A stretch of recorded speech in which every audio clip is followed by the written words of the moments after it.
His smile was the same as it had always been, broad, rehearsed, dripping with the arrogance of a man who thought he owned everyone in the room.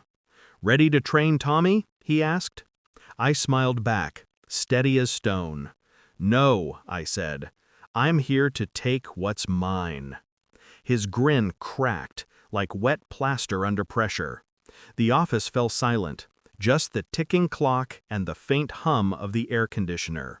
For 12 years, I'd built this empire for him.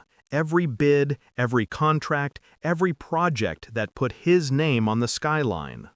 And now, I was here to end it. Backstory: the making of a fool. I met Richard the same day I met his daughter, Elise. He owned half the city's skyline. I owned a used pickup and a folder of designs no one wanted to see. He shook my hand, smiled wide, and said, "You've got potential. Work hard and you'll go far. With us." And I did. I married Elise, joined his company, and for a while believed I'd found both family and purpose. I was the first one in, last one out. He called me son. We built towers together: steel, glass, trust. But trust is a fragile thing. It only takes one whisper to shatter it. Discovery: the quiet rot.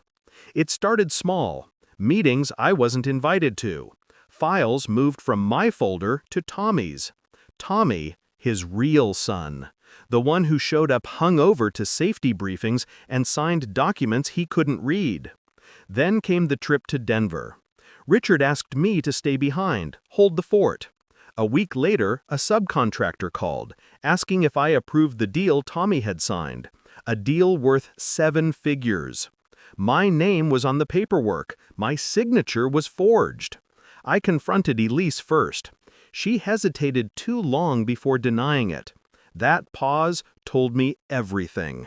She knew. They all did. I didn't rage, didn't throw anything. I just nodded, thanked her, and went back to work the next morning as if nothing had changed. But something had. Shift: the quiet plan. Anger burns fast. Revenge requires patience. I spent the next 6 months quietly preparing. First, I rewrote the company's digital backbone: server access, project records, financial logs. No one noticed the extra administrator account.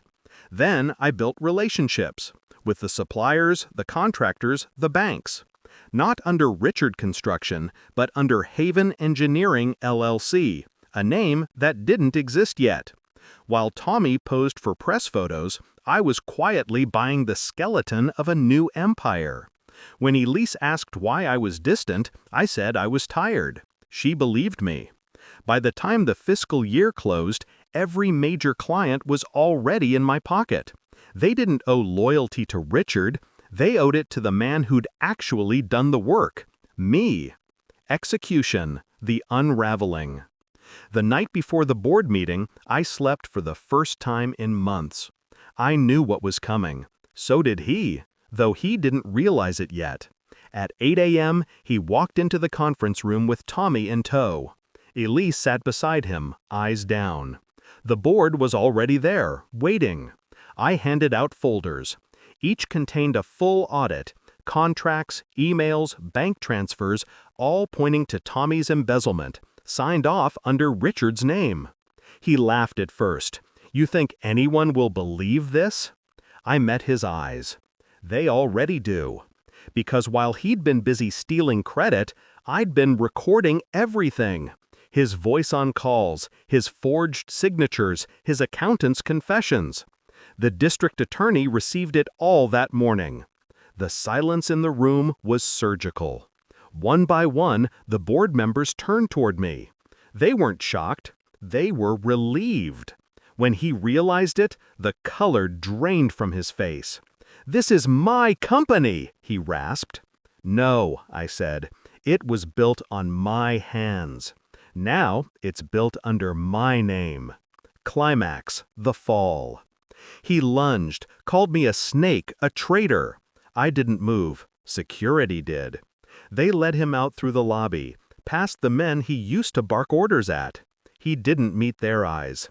Tommy followed, silent for once in his life. I stood at the window and watched his reflection shrink in the glass until it vanished. Resolution, the quiet after. Elise left that night. No note, no goodbye. I didn't stop her. The next morning, I walked into my new office. The nameplate read Haven Engineering. The city outside looked different, quieter, honest. Some might say revenge is empty. They're wrong. It isn't rage that satisfies you, it's precision, the clean symmetry of cause and consequence. He taught me how to build things. He just never realized I was learning how to dismantle them too. So when he asked, "Ready to train Tommy?" I smiled and said, "No, I'm here to take what's mine." And I did.